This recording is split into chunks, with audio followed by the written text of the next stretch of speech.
good afternoon, and good evening.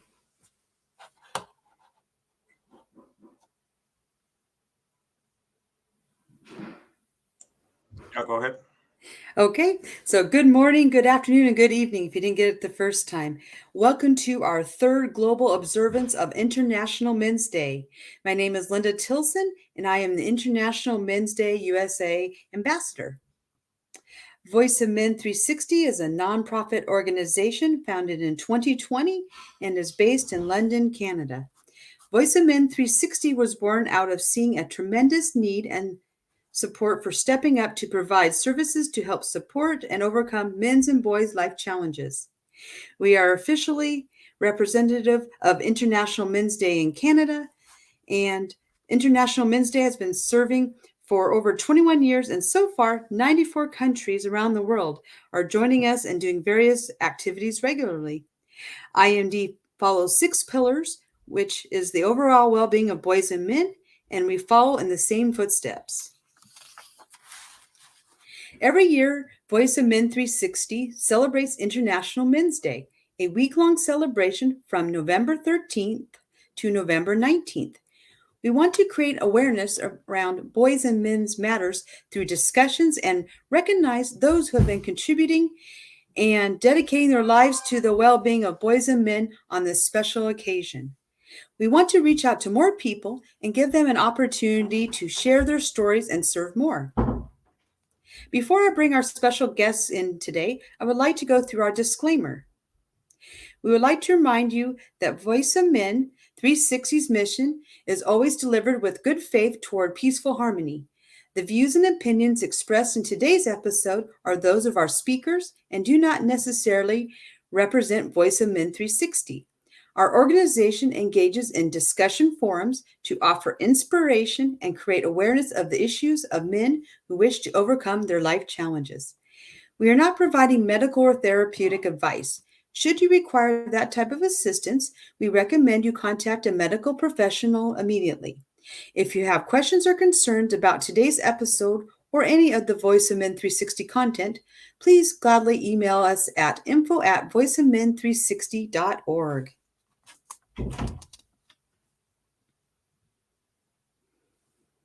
And now that we've gone through the disclaimer, I would like to welcome today's amazing speakers that are joining us to share their messages. And so we have Brenna, Halima, and Sarah. And what I'd like you to do is to go ahead and introduce yourselves.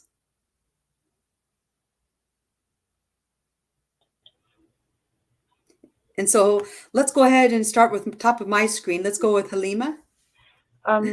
Thank you, Linda. Thank you for having me participate in this lovely platform that's making such a significant wave in men's mental health, an area that has long been ignored and needs a lot of special, careful attention because what we are producing are the future leaders of our homes, our countries, organizations, and the world as a whole. So it's very, very significantly important that we focus on the developmental stages when they're in the making, when you're designing or putting together a baby who will become an adult and lead their family, lead their organization, be part of their community, and add value.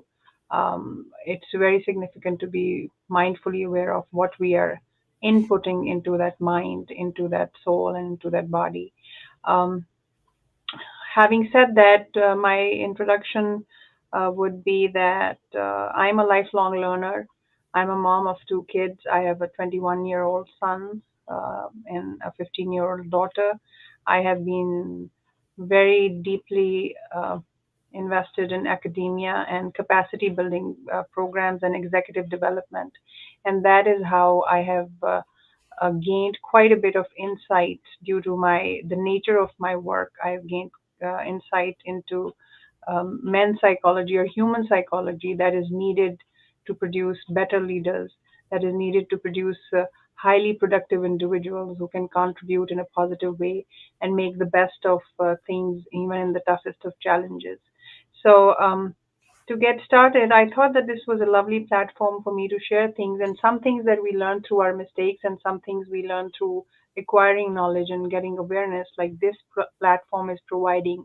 And I hope a lot of people benefit from it, because when you learn ahead of time, then you are more um, wise, and then you're more efficient in navigating yourself to the outcomes that you desire.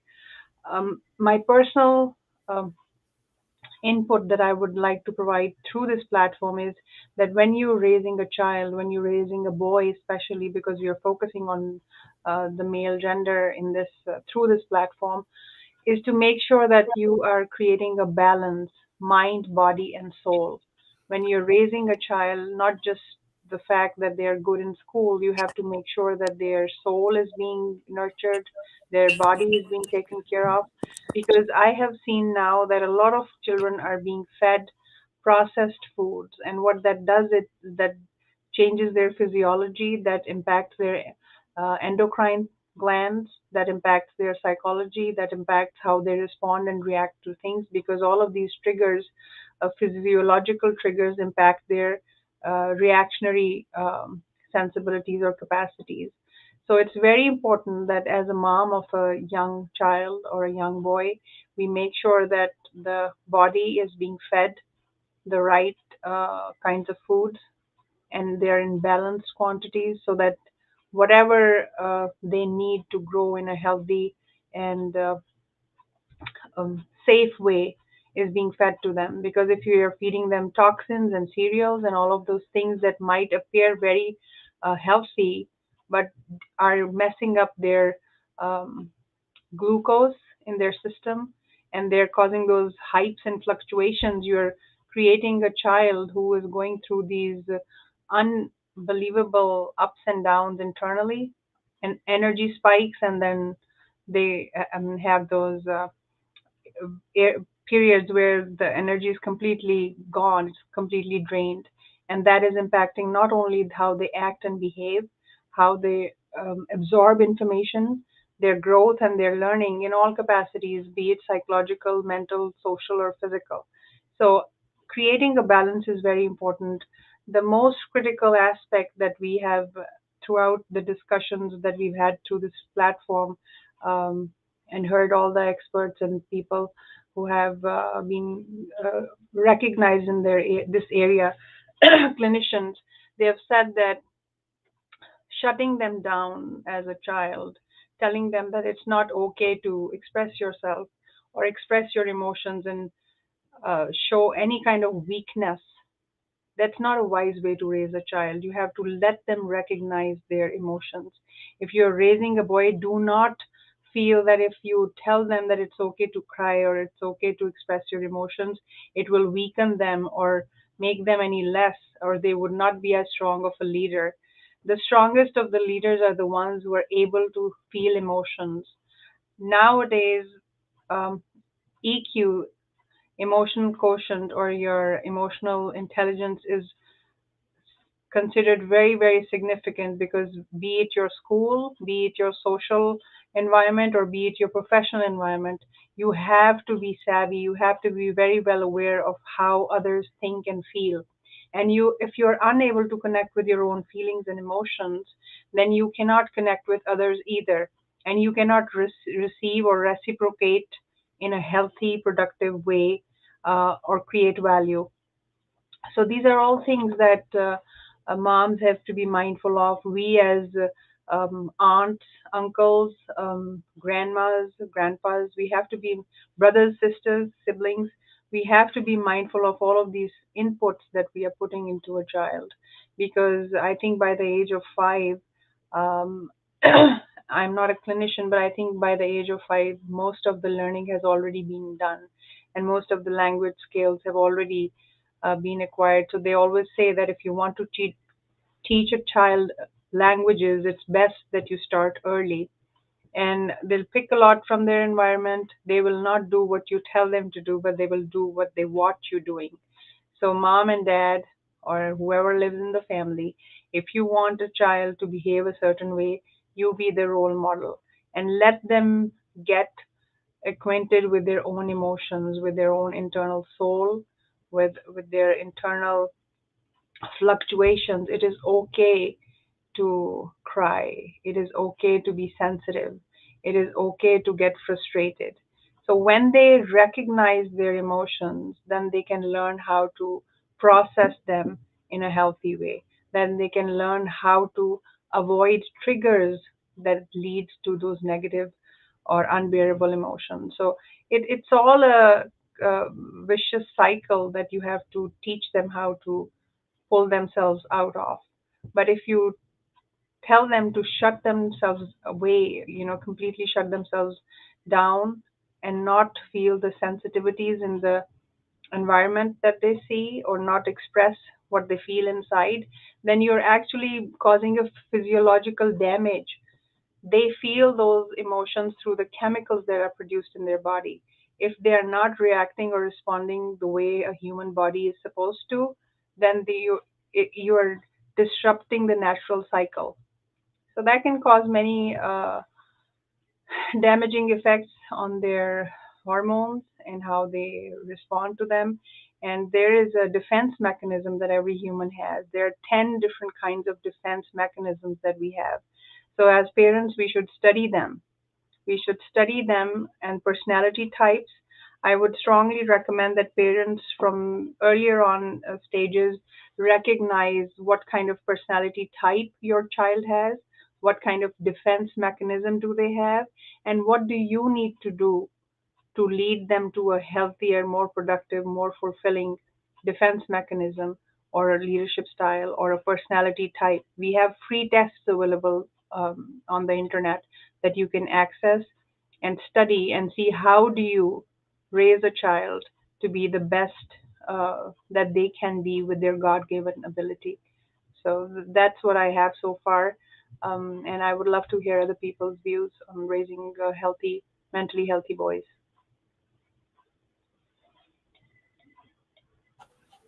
Thank you so much for that, Halima. You shared so many different aspects, and I like how you took it with the holistic point or reference in mind. And it starts with the foods we're eating, carries through how they respond or react to situations, and realizing what types of styles they have of the interactions. By knowing those, then we can respond as parents in a way that's effectively bringing them through the development. Because I'll have to say that I've got two sons, one that's 17 and one that's 12, and all of those things are very much true, that you've put together. And so thank you for summarizing that holistic approach. I'm going to go ahead and move on to Brenna and have her share a little bit about who she is and her views on what it takes to understand boys and to raise them. Hello, everybody. My name is Brenna, and I am a internationally recognized lived experience expert in human trafficking. I also just finished raising a child who was assaulted and have a son. So I got together with several women from my area, and we came up with what we decided to call the 9 rules of life for parents dealing with their children, and great rules to teach your children to make them better, happier, more complete human beings. The first one is let it go. Never ruin a good day thinking about a bad yesterday. Number 2 is ignore them. Don't listen to other people. Live a life that is empowering to you. Number 3, give it time. Time heals everything. Number 4, don't compare. The only person you should try to beat is the you that you were yesterday. Number 5, stay calm. It's okay not to know everything and to have everything figured out. Just know that in time you'll get there. Number 6, it's on you. Only you are in charge of your happiness. Number 7, smile. Life is short. Enjoy it while you have it. Number 8, be yourself. Don't be who other people expect you to be. And number 9, respect. Being respectful will open doors that you didn't even know were there. And to parents, I would like to give you guys a quote by L. Arnost. He said, or L. Arnost said, respond to your children with love in their worst moments, their broken moments, their angry moments, their selfish moments, their inconvenient moments. It is in their most unlovable human moments that they most need to feel loved. And I'm going to close off here with a quote from one of my good friends who said, lead by example. Be who your children need you to be and who you would like them to be. Show, don't tell, and always accept your children for who they are. I'm going to turn it back over and thank you so much for giving me the time to share with you today. Thank you so much for sharing all those lovely ways that we can impart on our children, those values, those principles, those beliefs. Those are wonderful. And I like really how you summarized, recognizing your children in their, difficult moments, their selfish moments, their hard moments, the times we celebrate them, all of the moments, because all of those things make our children, our boys, who they are. And to not recognize and celebrate doesn't put them in that space to be doing all those things that you said for the different 9 steps. And so it takes all of those to step into who you are and not be like looking at everyone else and not letting someone's opinion affect who you are, because that's huge. A lot of us adults have trouble with those sometimes too. So really, as like Halima was saying earlier, that we're role models, whether we're men or women, we're role models as parents, as people in the community, all of those places. I'd like to take the opportunity to hear from Sarah now. Having me. I really enjoyed the two ladies before me. I agree with every single point that has been mentioned. It's a lot of wisdom in everything that's been said. I mean, I think being a mother of a boy or a girl, it has its benefits and it has its, I think, learnings for all of us. So I find that my son, biggest thing is he's teaching me. He's always my teacher, as I think I'm teaching him quite often. He's teaching me.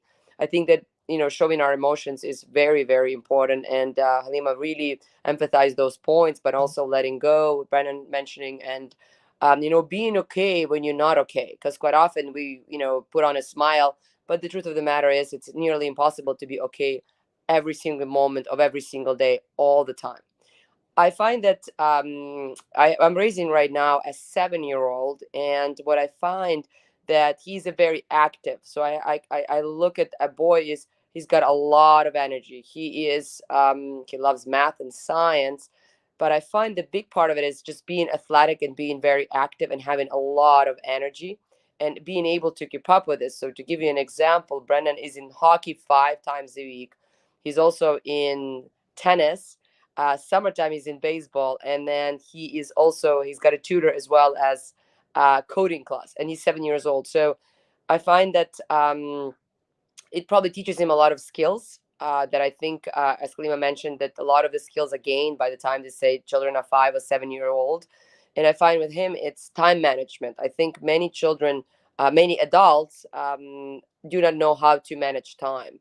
So learning that from the start is very important. Also, to be able to take criticism. If you're on in the sports, you're being criticized for quite often not doing this, or now everybody gets a trophy. But the truth of the matter is we can be perfect in every single area of our lives as well. And so and then cooperation, working with others as well. So I believe that when it comes to boys, is that testosterone driven sort of competition could often be put more into collaboration, especially when they are able to express their feelings, as Kalima mentioned. And emotional intelligence today probably is as important as intelligence overall, maybe even more important, because leaders today and overall people today are more in touch with their feelings than ever before, and we are having the conversation globally. we're still not there. I think there is still a very long way for us to get to the point where boys are able to express themselves in a way that they should be, just like boys or girls for that matter. But I also think overall, we don't know a lot about the human mind, and I think that's where we are learning a lot, and understanding a lot. And I think with my son, if I compare to how I was raised today, we are, I think, a lot more aware of what our parents were not aware of, and so it helps us to perhaps be better parents. Also, I think we're talking about, ADHD or ADD or dyslexia, or maybe, more serious mental health challenges that some of our children might be facing. I was actually having a lunch today with a friend of mine who's been diagnosed with bipolar, and she has mentioned to me, even though she's a female, that a lot of the time we just don't see the signs, and we don't know that they are there, and people are struggling in silence as well. So I think there are a lot of wisdom that has been said before me. Halima stressed in a big way the mental health and the importance of being in touch with our feelings, and I think those are probably one of the most important aspects of raising a boy, because I think we're better with that when it comes to raising girls than boys. And then I really think that keeping our boys busy, so they stay out of trouble as well. I think those are the things to probably keep in mind, and then continue learning and having an open mind. I think there's so much more we need to learn, and be open to knowing that we don't know. So again, that's just the points of raising, being a mom myself, and what it's taken me. It's a lot of fun, I must say, and it's been a beautiful adventure so far. I really appreciate your contributions, Sarah. You had a lot to add as well. I liked the fact that you spoke to your helping your son to become a good time manager. That is a life skill that's so important. And you're right, starting that early on and being able to receive constructive criticism, another one that's really super important, because all throughout your life you're going to have criticism, whether it's from your friends or it's from your employer, or in some cases, as you were mentioning, being in a sport. There's lots of different views on what is going to happen out on the field, and you got to be able to know when you got to go in and do the job, and times when you also got to take those losses as well, and so there's lots of things that we can be speaking to, and I also like that you mentioned about the whole awareness of mental health, awareness of maybe some learning challenges. That's definitely something that we should be aware of as parents, so we can be preventative in how we might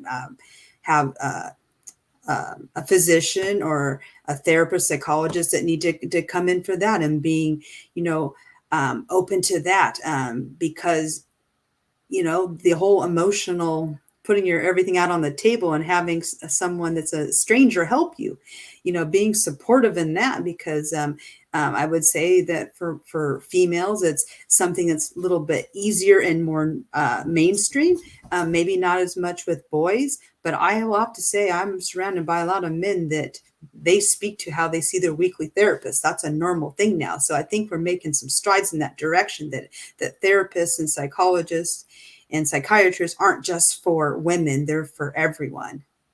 I agree, completely agree. What I'm oh Go ahead, Yeah, Halimi. yeah, I really enjoyed your perspectives, and I really like how Brenna mentioned that those are easy points. It's very easy for moms to jot them down. Those are quick, words of wisdom that you should probably have on your fridge, posted on your fridge or somewhere where they can be seen all the time.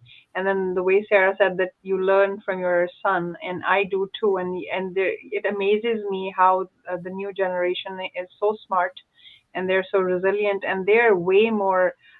Their mental capacity and faculties, I think, are way more advanced than ours, because as we evolve as human beings, I think a lot of things um, we that we took for granted, they don't, and they have to expand in those capacities, and their neuroplasticity grows.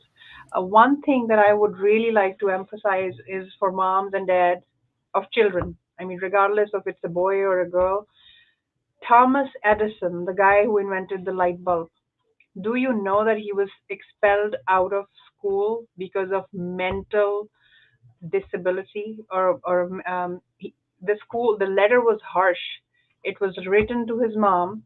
He was expelled from school, and he comes home, gives the letter to his mom, and the mom reads the letter, and she's in tears. And Thomas says, "Mom, what happened?" So she tells him that they are saying that your son is so smart, he's a genius, he's so intelligent that we don't have the resources to teach him. We are not capable. The entire school is lacking the ability to teach your son because he is such a uh, amazing person and he's such a big genius. So, and she hugs him and he is amazed by that. So life goes on, and he does thousand or however many experiments, and he has hundreds of patents that and inventions. And then after 1001 experiments, he invents the light bulb. And then after his mom passes, he is going through her stuff and he discovers that letter, and he's reminded like, oh, this is the letter that my school gave mom. And you know what that letter said? That your son is not fit for our school because of his mental uh, defects. We can. It was a harsh letter written by I don't know who. It should never have been worded like that. When he read that letter, he cried because that point helped him realize that it was just the power of his mom's words that made him who he was. And just imagine how many kids are we destroying just by the kind of feedback we give them, just because we don't have the capacity to gauge their uh, wisdom or to gauge their gift. We think that because they're not fitting into this cookie cutter approach or this outlook of what a successful child is supposed to be, we tell them that, oh no, this is not possible. That is, he had autism. How many of our autistic kids are getting that kind of a feedback or belief from their parents? Yeah, so go ahead. Yeah, Brenna, you wanted to say something. Yeah. Hi, I have autism. Oh, you see, if that only goes to show that you can invent something too. We'll be waiting for the news. So, yeah, I mean, do not. Words are powerful. They are They are. inevitable. Yes, they They absolutely are. are. When Go I ahead. was in school, I was actually told that I would be nothing but a burden on my mother Oh Oh. my for the goodness. rest of my life. I was told that by teachers, by counselors, everybody. It was So, crazy. So yeah, kids that, like have this difference and they don't fit in the mold, we often get left behind in the education systems, yeah. Our which yep, which makes it very hard for us in adult life to figure out where we belong because we haven't been allowed to figure that out before. So I think it's crucial, not just for parents of people with disabilities, but people with autism need to know who they are before you yeah. tell them who they're not. And I think that I would not say disabilities because they're differently abled. They're not disabled. And unfortunately, mankind has not reached that capacity yet to gauge and understand how some of the superpowers work. And Y- some humans are highly abled. Their capacity is way higher than ours. And they get bored with the kind of stuff we focus on, and it's our math and all of that. For them, that's too basic, and that is why they lose interest and lose track, because their minds are designed to invent things, maybe create things. So it's unfortunate that we don't realize that, and because of the social pressures and because of how we have assumed or imagined a perfect child to be, we use end up using words maybe out of frustration or ignorance that have a detrimental impact on our child. So just imagine somebody expelled out of school because with words specifically mention their um, mental defects, and the mom completely switches it around and turns him into one of the greatest inventors that we know of. So please use your words wisely. And this is not something that's based on feelings or that one example. Now, if you look at quantum physics, it's been proven, and you can actually gauge the impact of words, how they impact your frequency, how they impact the things. We are more than 70% water, right? Correct. Babies are more than 80% water. So when you say a negative thing, their molecules shift. Have you ever felt a shift in your energy when somebody good walks into the room, or when somebody evil or bad walks into the room? You just feel weird. You get a bad vibe. That's your water molecules shifting their design. So there's so much that I can go on and on forever, because I have done 20 years of research on many of these things, trying to help people build their capacity. But please, for goodness heavens, use your words and thoughts wisely, because they have immense power. Do not compare your children with anybody. Never tell them you can't do this. And especially for girls too. I mean, even though this is a show for boys, don't tell your girls that, oh, don't lift that. Go get your brother to help you. Don't say that. There is nothing your daughter can't do. Don't debilitate them before they've even blossomed into adults. So please, please be mindful. And I know some people do it out of love, but I think it's always good to uh, take our minds along with our hearts when we are raising kids, because it's very important to know what we are doing to them and how it will impact to the rest of their lives and everybody who comes into their life. So, yep, that's I it. completely agree. Well, I must say that all this conversation, the stories, the experiences, it's really moving me beyond words, actually. Uh, Before we jump back into some more conversation, I have some quick special announcements. So I'm going to move to those and then we're going to come right back in.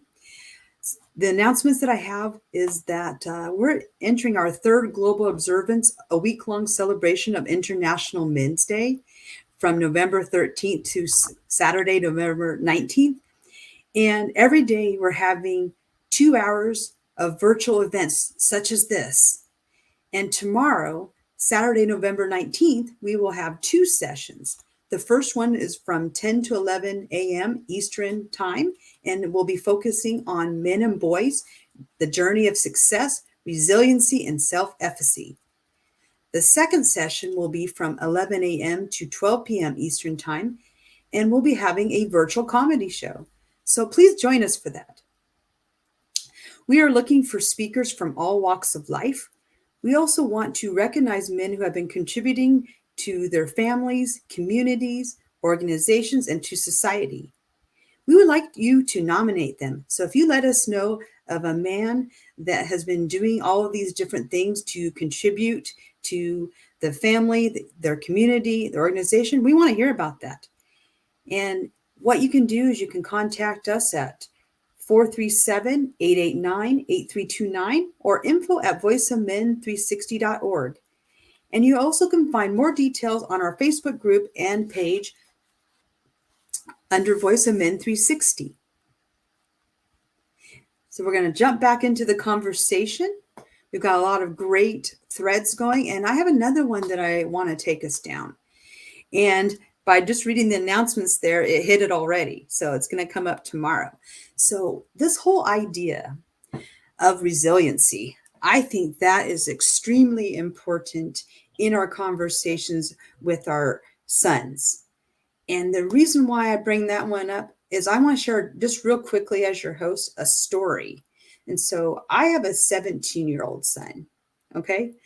And when they are approaching the end of their high school career and they're looking at colleges, they're looking at majors, they're looking about what do I want to do in life?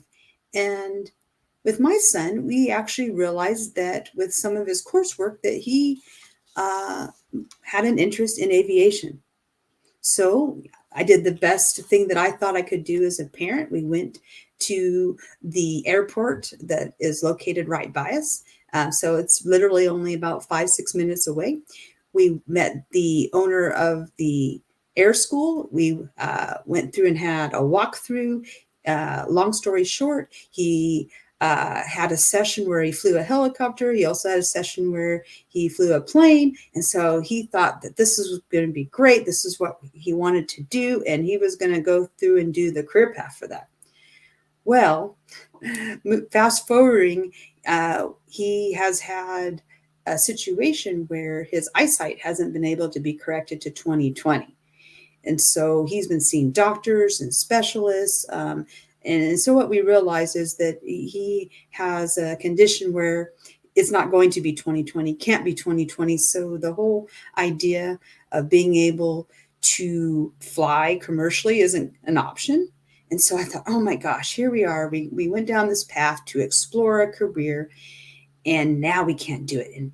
And the thing about it is, I remember sitting in that plane with him. He was a natural at this. So that natural talent, that drive, that experience, crushed.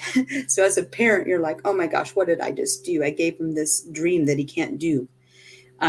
So, he moved through it. He decided he would do something else, and he's well on his path. Another time hit where he got injured playing football, and he found out that he was going to have surgery. And, the doctor said it's going to take you 11, 12 months to heal, and you may not be playing football again. Another thing that just happened in the path. It's like, oh my gosh, what are we going to do? How is he going to deal with this? Because honestly, getting to play since you're a third in your or in third grade, and being in your last year, senior year of high school, that rite of passage to be able to do that. And then we're like, oh my gosh. But you know what happened? My son, he is resilient as I've ever seen a person. He decided that he wasn't going to take those doctor's words as fact, that he wasn't going to play. And what he did was he decided that he was going to work out. He was going to attend all of his physical therapy, and he came home usually drenched in sweat. I mean, that's how hard he was working. And because he decided that he wasn't going to let those words, even though they were meant to be realistically, he may not have been able to play, but he just decided that I'm going to see what I can do. And long story short, uh, he got cleared. And the day he walked on the field, he was able to go right in and play just like he'd never left. So, two situations that were life changing, life altering. And, I would like to have a thought that I've taught him how to be resilient, how to move through things when things don't always work out the way that you want. And so I think that that's something really important, that whether you're raising a son or you're raising a daughter, or like in my case, I've got one, or got two sons and one daughter. It doesn't matter. So I want to speak to this now back in our panel discussion. I want to talk a little bit about where you guys see resiliency, and where you weigh in, or maybe you've had some experiences that you'd like to share.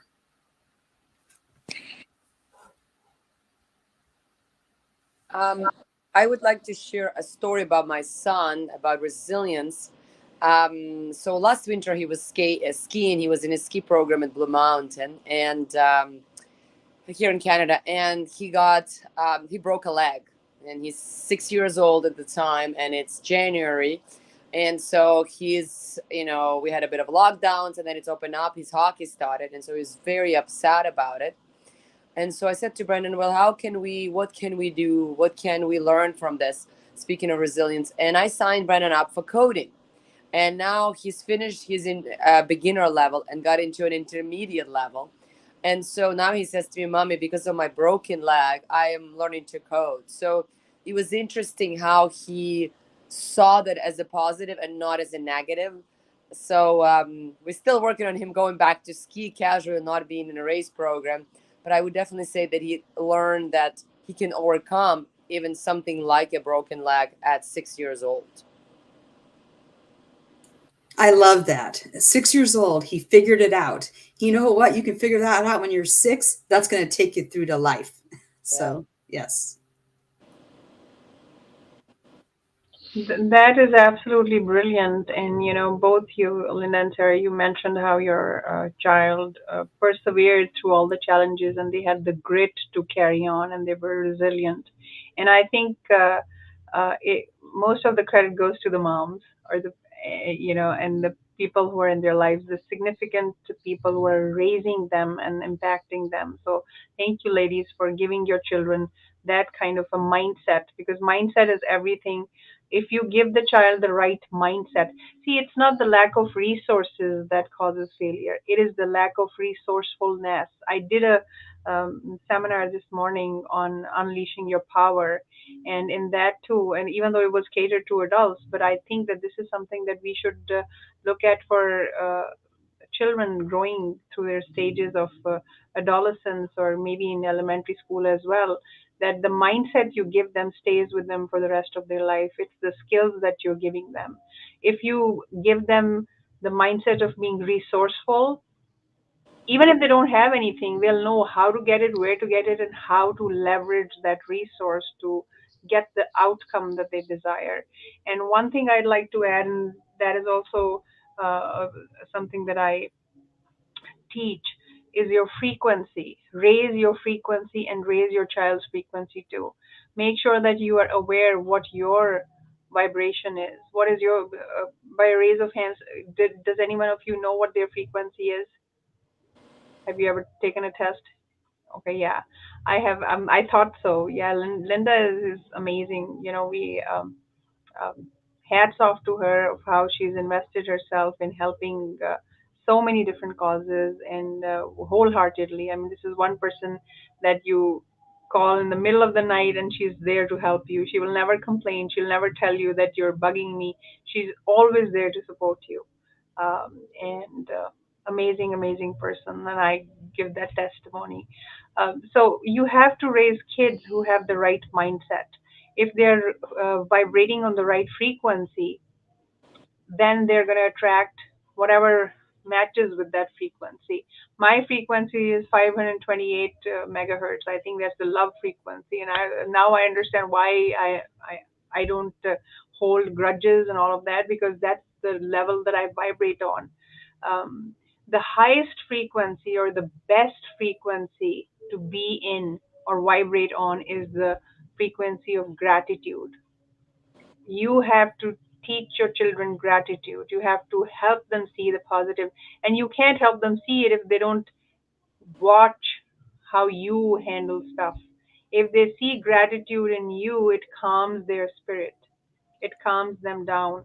So you have to help them vibrate at a higher level. You have to teach them how to raise their frequency and how to navigate to a higher frequency.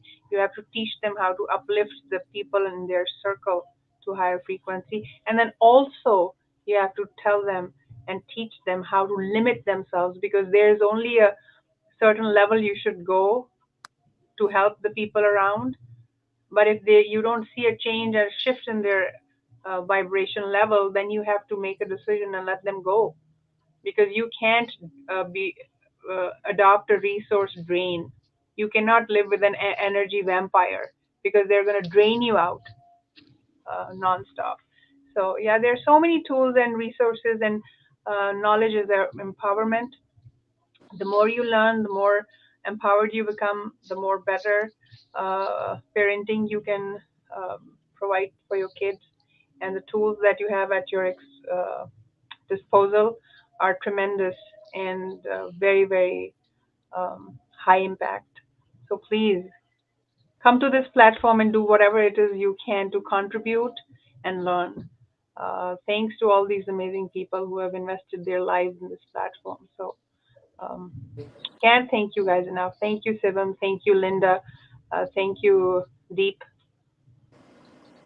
He's not here, but I just want to thank him because I know he is also very intensely invested in this platform. Thank you. I want to acknowledge that what you're saying is incredibly wise, and like it's all about how we teach our children how to cope with stress. I was taught by my grandmother, so girls, not boys, but my grandmother taught me that if you can giggle at a bad situation, you can overcome that situation because you can find the humor in the dark. And that's always kind of stuck with me, because if you can giggle about it, you can be okay with it. And so I just thought I'd pass that on to you guys and share that little piece of knowledge and wisdom. So Here you go. Thank you, Brenna. That's wonderful. I'm just enjoying this immensely. All the different things that are coming out, and we're just like one person says one thing, and then it leads another person to connect the dots and add their thing. And so it's all about an and here. And so I'm enjoying this. We're about 15 minutes in our time slot remaining, and I'm going to leave a little bit of time to make sure I share about our live shows that we have and to give some information about what those are. And before we do that, I want to go into one other area, one other theme that's coming up for me right now. And that particular theme is the fact that when we're helping our sons and we want to understand what they're going through and how they process things. And I think where I want to take this is the whole fact of making it a place where they know that they can open up, and they know that if they witness or see something that's not right, that they also feel empowered to speak up. Um, And so I've seen over the years different situations where there can be some kids that aren't being productive. They're bullying people. Let's be honest about what this is. And you know, kids can be on both sides of it, right? And so have you experienced with your sons any incidents where they needed to speak up in a group because they saw things that weren't right? Because I think that's so important. I know my son, we were doing a show earlier in the week, and so he was saying that there was a child that was bullying, and he was saying how someone needed to speak up, put an end to it. And I thought, wow, that's really powerful, because you got to be really brave to speak up when you see something not happening. Um, as far as something getting shut down, because it'd be real easy to walk the other way, not acknowledge it, or to join in with the bully and be a part of it. And so knowing when you see something that's not right and feeling comfortable enough in yourself to be able to speak up and say something.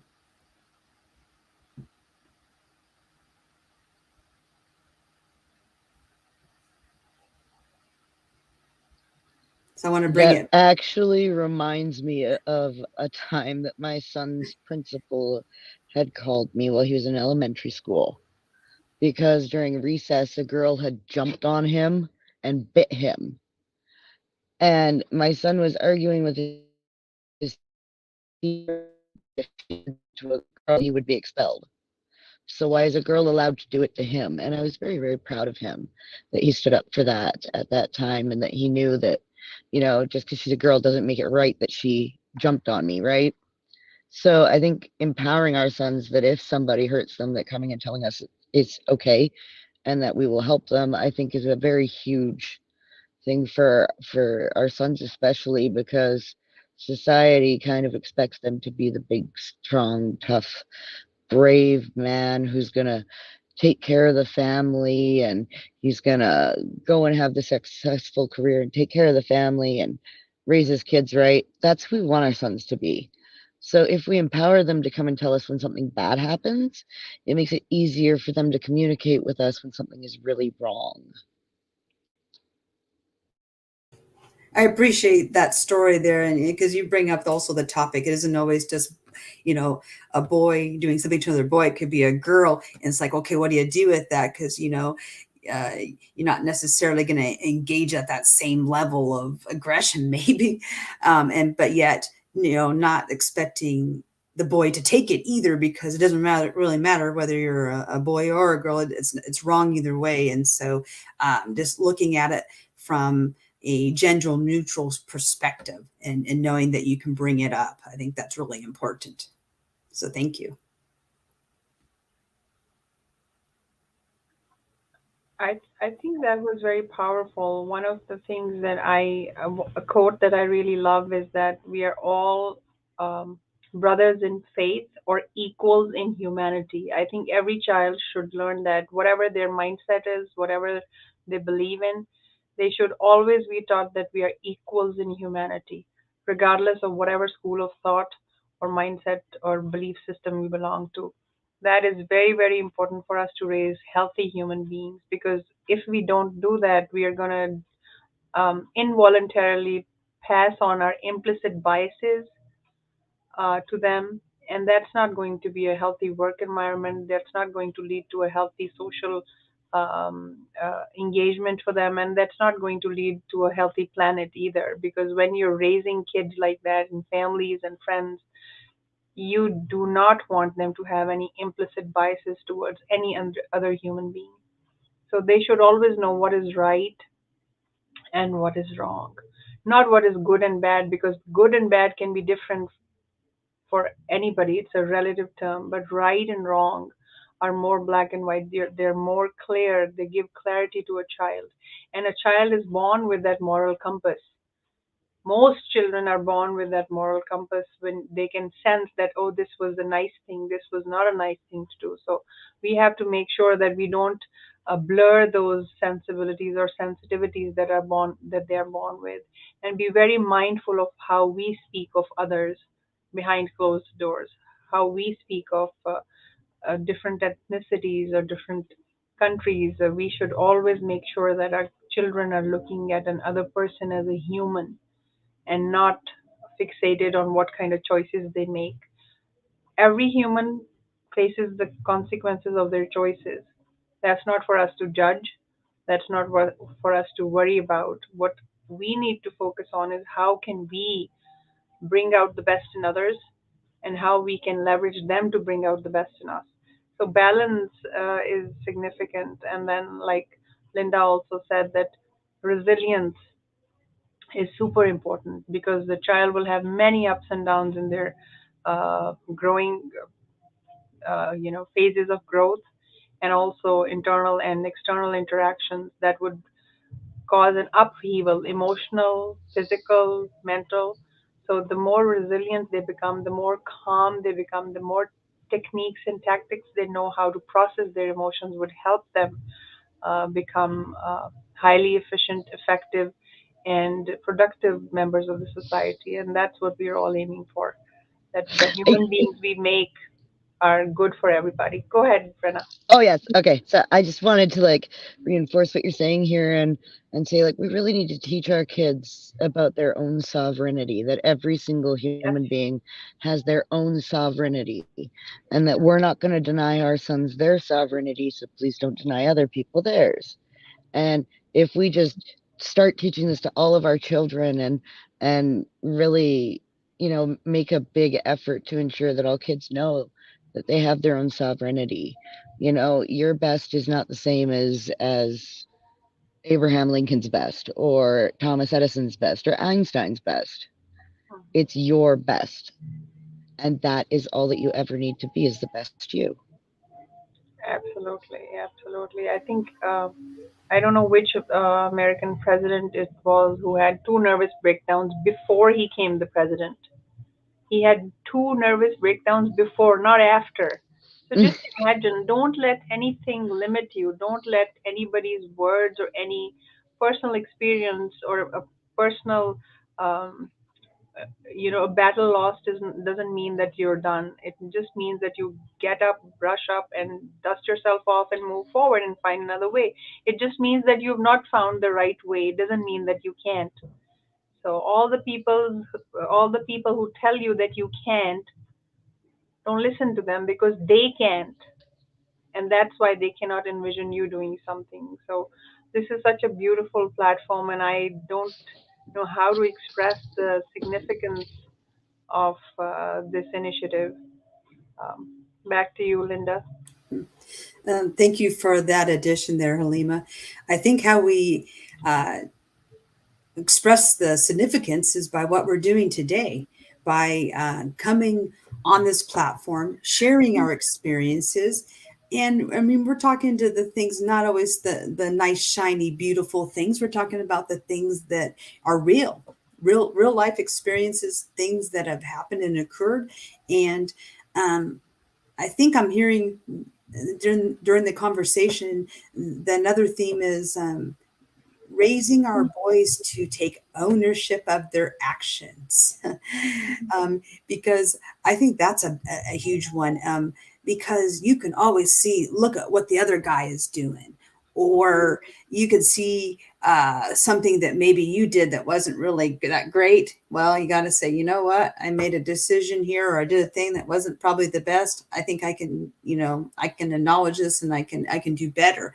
And you know, also, not putting other people down, to bring yourself up. I mean, that's a huge one there. And, come into wherever you are, wanting to contribute, wanting to bring other people along. I mean, that's the thing that I want my sons to do, is to be that man, that person in the room that is there to help, to assist, to be, or to do whatever's needed, and I think that's really important, is to show up in your best way, and whatever the collective greater good needs, be a part of the progress, be a part of the solution. Don't be the one that's impeding things. Absolutely, absolutely. Every word that you said has. Um, I mean, I totally agree with that.